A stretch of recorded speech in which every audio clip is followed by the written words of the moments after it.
Hallo und herzlich willkommen zu Selbstgenäht.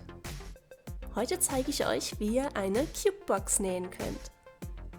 Diese sind super praktisch, um ganz viel Make-up aufzubewahren oder um Ordnung in eure Reisetasche zu halten. Oder um süße Kleinigkeiten für unterwegs mitzunehmen.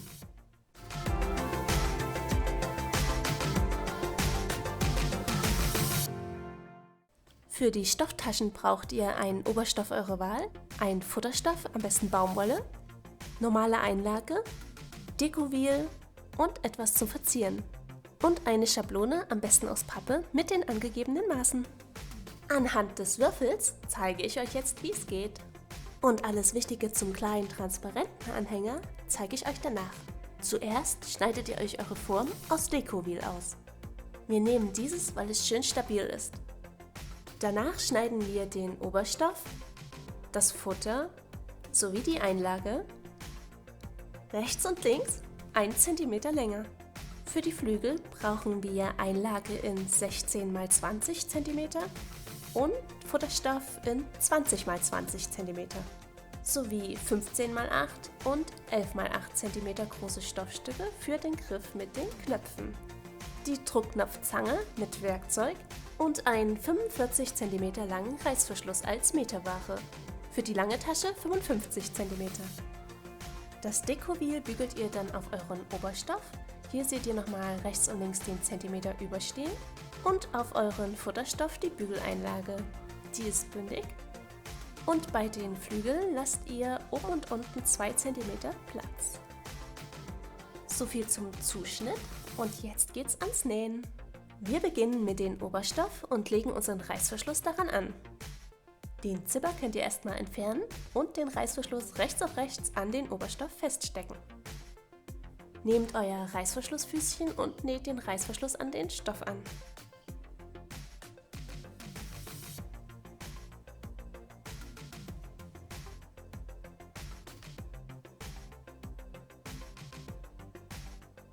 Dann könnt ihr den Reißverschluss öffnen und die Gegenseite an das andere Ende annähen.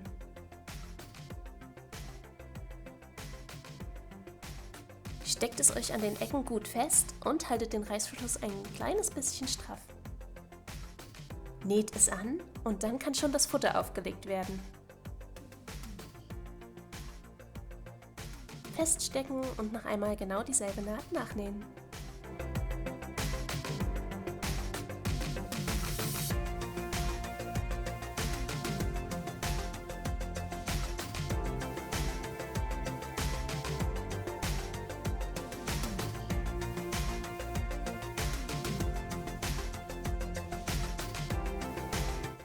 Wenn ihr wollt, könnt ihr euch die 4 Ecken ganz knapp bis kurz vor die Naht einschneiden, ganz vorsichtig, damit sich der Reißverschluss besser legt und danach wenden.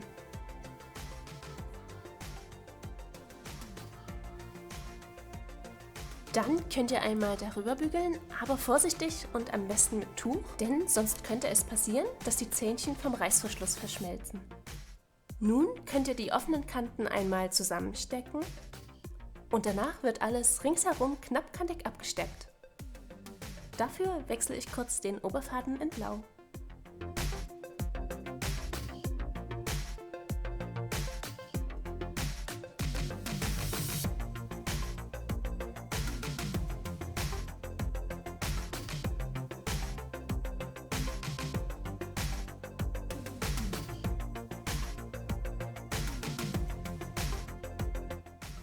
Wenn ihr das geschafft habt, können wir den Zipper wieder einfädeln.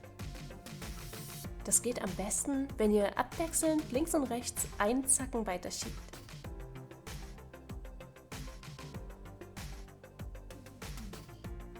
Achtet darauf, dass die Enden nicht versetzt sind, sondern gleichmäßig abschließen. Dann nehmen wir uns die Teile für die Griffe und nähen sie mit einer 1 cm Naht zusammen, so dass sie am Ende 3 cm breit sind. Dann noch das Ende zunähen und umstülpen.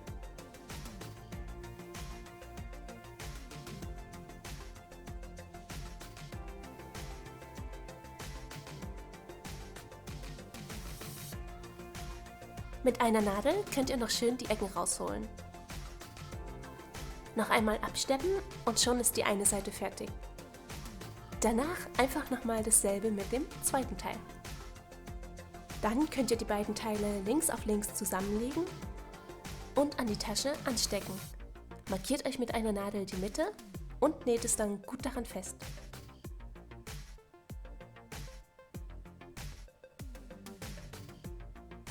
Näht den Reißverschluss einmal mit einer Zickzacknaht zusammen, damit uns der Zipper nicht rausrutscht.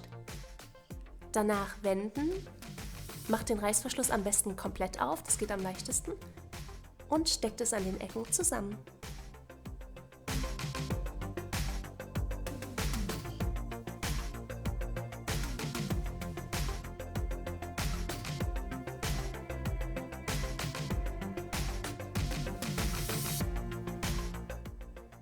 Am besten näht ihr erst die Hälfte der Naht bis zum Reißverschluss, nehmt es einmal aus der Maschine raus und dann noch einmal extra die zweite Seite, denn in der Mitte entstehen extrem schnell Falten. Über die Mitte könnt ihr dann einfach nochmal von der anderen Seite nähen.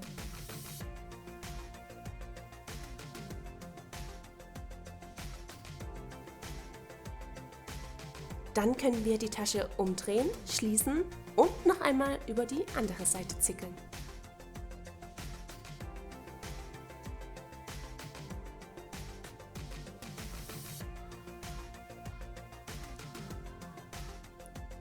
Dann drehen wir uns die Tasche wieder um und schließen unsere letzte Naht. Diese geht um einiges einfacher, denn hier ist nicht der Zipper im Weg. Das heißt, ihr könnt einfach durchnähen.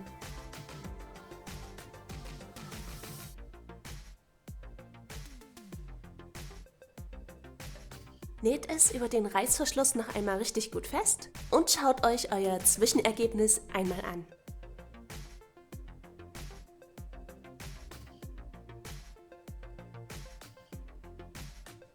Wenn alles gut sitzt, können wir uns jetzt den Flügeln widmen. Die müssen wir erstmal rechts und links zunähen, umdrehen und einmal überbügeln. Das mit beiden Seiten. Noch die überstehenden Seiten vom Reißverschluss abschneiden.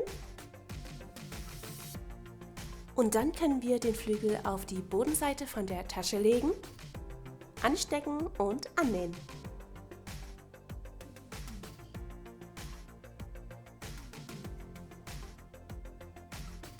Dann legen wir den Flügel einmal um die offene Kante herum und nähen diese Naht fest.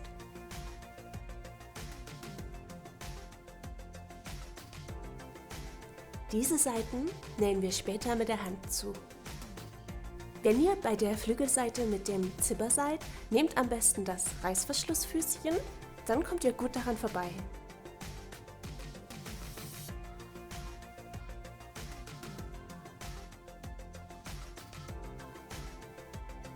Steckt euch eure Flügel so fest, dass sie nicht zu locker sind und dann könnt ihr sie einfach mit der Hand annähen.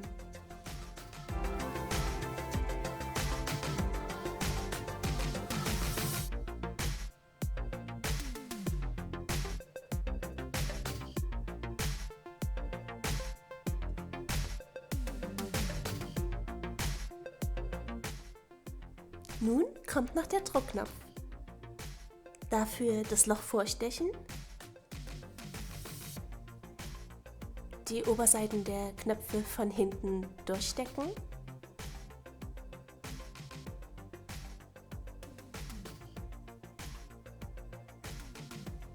nochmal kurz testen und dann die Unterseiten der Druckknöpfe auflegen.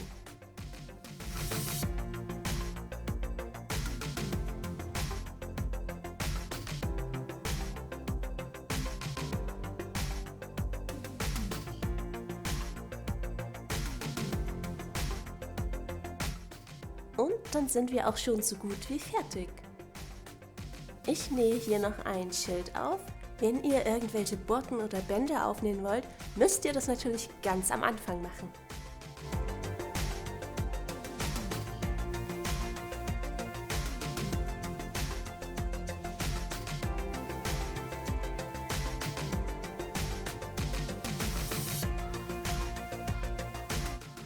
Und fertig sind die Näharbeiten.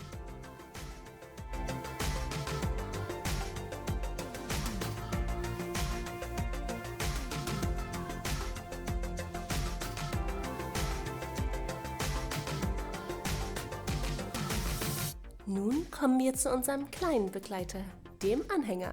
Der geht richtig schnell und deswegen jetzt nur ein kurzer Durchlauf als Bildershow. Dazu braucht ihr transparente Folie, die ist unten in der Infobox verlinkt. Und am besten lässt sich diese mit einem Cutter oder Rollschneider verarbeiten. Und günstig ist auch, wenn ihr hier wieder einen meterwache Reißverschluss nehmt. Wenn nicht, sollte er wenigstens 20 cm lang sein, damit ihr ihn am Ende bei dem Zipper etwas überstehen lassen könnt, um besser an die Enden zu kommen. Denn ich habe hier nur einen 18er Reißverschluss verwendet. Hier die Maße für die Pappe. Und wenn ihr die Folie ausgeschnitten habt, könnt ihr sie auch schon verzieren.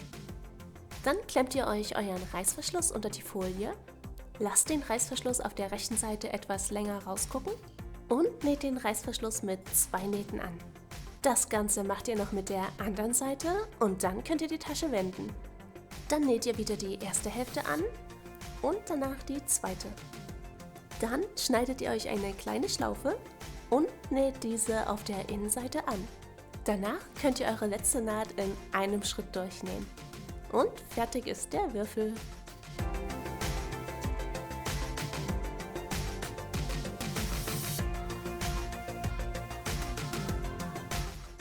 Ich hoffe, dieses Video hat euch gefallen und ich wünsche euch ganz viel Spaß beim Nachmachen. Vergesst nicht, dieses Video zu liken und drückt den Abonnier-Button und aktiviert die Glocke, um kein Video mehr zu verpassen. Wir sehen uns im nächsten Video.